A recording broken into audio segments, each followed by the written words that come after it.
So beautiful, so elegant, just looking like a wow. जल्दी से comments में बताएं कि खाने में आज क्या है मेहंदी पर।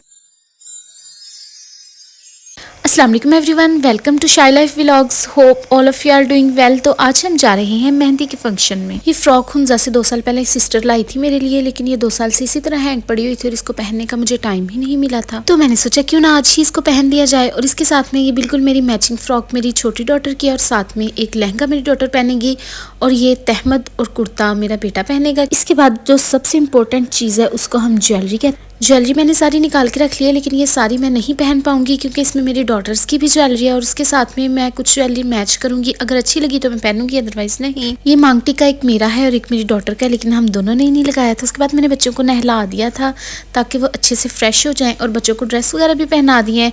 मेकअप मैं बच्चों का इतना नहीं करती, लेकिन फिर भी थोड़ा बहुत जब मैं अपना मेकअप करती हूँ तो बच्चे भी जिद करते हैं।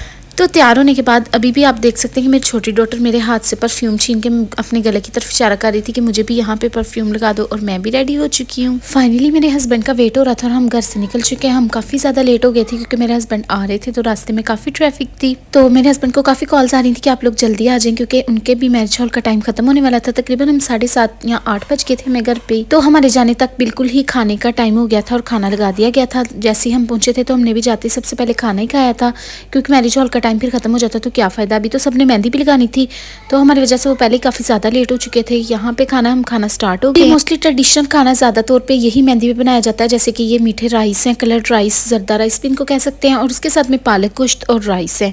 तो ये मुझे बहुत ज़्यादा मज़े के लगते हैं और ये काफ़ी अच्छे भी बने हुए थे। और स्टेज पे हम बैठे हुए थे तो मुझे थोड़ा इतना अच्छा लग रहा था कि ब्राइड क्या सोचेगी कि ये ठूंसी जा रही थी। इस वजह से मैंने बस एक ही प्लेट चावल खाया। वैसे तो मैं 5 से 6 प्लेट खाना चाहती थी, लेकिन फिर मैंने सोचा कि क्या ही बेचारों की सारी देर खत्म हो जाएगी, तो मैंने फिर उन पे तरस खा लिया और एक ही प्लेट चावल खा के बस किया। नमकीन चावलों का सफाया करने के बाद मैंने सोचा कि क्यों ना अब दावा बोल दिया जाए मीठे चावलों के ऊपर। मीठे चावलों को मैंने खा ही रही थी तो फिर मेरे दिल में ख्याल आया कि बस वही बात की जैसे मैं सब पे बहुत ज़्यादा तरस खा लेती हूँ कि अगर उनकी सारी देर खत्म होगी तो बाकी सारे लोग क्या खाएंगे। इसलिए फिर मैंने बस किया और मैंने अपने आप को रोक लिया। और ये देखें, फिर मेरे रोकते ही बाकी लोगों ने भी खाना शुरू कर दिया था कि शुक्र है कुछ बच गया। खाना खाने के बाद मैं स्टेज से नीचे आ गई थी तो मैंने देखा बर्तन उठाए जा रहे हैं। मैंने सोचा कि क्यों ना थोड़े से और मीठे चावल खा लूँ, क्योंकि थोड़ा सा चलने फिरने के बाद मेरा पिछला खाना तो हजम ही हो चुका। और वैसे भी घर पे हम कितने ही क्यों ना मीठे चावल बना लें, वो देख के चावल का जायका तो बनता ही नहीं है। खाना वगैरह खाने के बाद बच्चों को और कोई काम नहीं मिला तो वो गुब्बारे वालों के पास लपक गया और गुब्बारे के पास इतना रश पड़ गया। ये देखना था कि मेरे बच्चों ने भी कहा कि माँ हमें गुब्बारे ले दो, तो मैं भी फिर उठकर भाग पड़ी। मैंने कहा बच्चों मैं आ रही हूँ।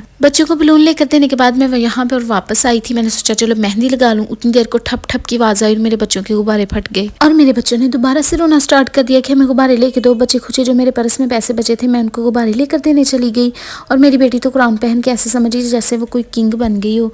हालांकि उसको नहीं पता कि माँ के परस का सफाया करने के बाद इसे हासिल हुआ है। जैसे मैं दोबारा से मेहंदी लगाने के लिए वापस आई तो मैं क्या देखती हूँ कि स्टेज खाली हो चुका है और सब लोग चले गए हैं। तो मैंने दुख में एक रसगुल्ला खाया। टपरी की लड़कियां आई थी कुछ पता नहीं क्या बेचने के लिए, वहां से मेरे हस्बैंड ने बच्चों को लेके दिया। तब तक हॉल का टाइम खत्म हो गया था, सब लोग जा रहे थे तो हमने सोचा हम भी चले जाएं। अगर आप लोगों को मेरा व्लॉग पसंद आए तो इसे लाइक करें, ना आए फिर भी कर दें। शादी की अगली वीडियोस देखने के लिए मुझे सब्सक्राइब करें। बाय।